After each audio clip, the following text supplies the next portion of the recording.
असल में आप देख ही रहे हैं, जनता भी देख रही है कि सरकार कोई बोले ना उनके विरुद्ध, सच बात भी हो तब भी कुछ ना कहे, ऐसी मानसिकता वाली हो गई है। कुंभ में जब भगदड़ मची और जो परिस्थितियां बनी, तो हमने उस समय एक वक्तव्य दिया कि ये ठीक नहीं हुआ।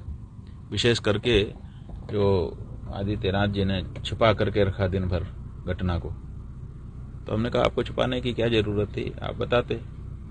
तो उसी को उन्होंने बुरा समझ लिया और इस माघ मेला के लिए प्लान किया रहा होगा। तो जब इस माघ मेले में मौनी अमावस्या को हम स्नान करने के लिए गए, तो उन्होंने अपने अफसरों के द्वारा अपमान किया। जो सनातन धर्म के प्रतीक होते हैं उन सब का अपमान किया। बटुकों की चोटी पकड़ पकड़ करके मारा, वृद्धों को मारा, सन्यासिनियां सबको मारा। अब ऐसी परिस्थिति में हम लोगों ने 10 दिन वहां पर बैठ करके समय भी दिया कि भाई अगर कुछ सुधारना चाहें, कोई गलती मान लें, लेकिन वो भी नहीं किया। उसके बाद नोटिस भेजने लगे, शंकराचार्य नहीं है, इस पर सवाल उठाने लगे, चीज़ें करने लगे। तो फिर हम लोगों को उनसे भी पूछना पड़ा कि भाई आप ही बताओ कि आप कैसे सन्यासी हो, कैसे योगी हो और कैसे हिंदू हो।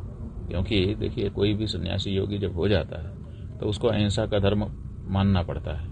अब एक मुख्यमंत्री अपने हस्ताक्षर से लाइसेंस आवंटित करता है और करोड़ों पशुओं की हत्या होती है, तो क्या एक सन्यासी ये कर सकता है? तो हमने ये प्रश्न, कुछ जो धार्मिक प्रश्न है उनको उठाए, उसका भी उन्होंने जवाब नहीं दिया। वो कहते हैं कि हमारे यहाँ गौ हत्या नहीं होती है, लेकिन जो आंकड़े हैं उनमें गायें निरंतर, उनके यहाँ लाखों गायें घटती चली जा रही हैं। तो हमने पूछा कि आपके यहाँ फिर गाय घट क्यों रही है जब आपके यहाँ हत्या नहीं होती? पूरे विश्व में जहाँ भी मॉल में चले जाओ वहाँ पर पैकेट मिल रहा है उत्तर प्रदेश से आया बीफ, और उसमें साफ साफ लिखा हुआ, ये कहते हैं कि हमारे यहाँ गाय नहीं काटी जाती है, भैंस का मांस है, और वहाँ पर बीफ में लिखा हुआ है कि बछड़े का है, बछिया का है, ये गाय का है। तो ऐसी परिस्थिति में जो ग्राउंड की रियलिटी है वो अलग कह रही है और कागज उनके अलग कह रहे हैं। हमने कहा भाई ये आप इसको सुधारिए। अब वो ये सब सुनना नहीं चाहते हैं। वो चाहते हैं कि जो वो चाह रहे हैं, कर रहे हैं, आप लोग उसी में हाँ मिलाइए। यही मूल बात है।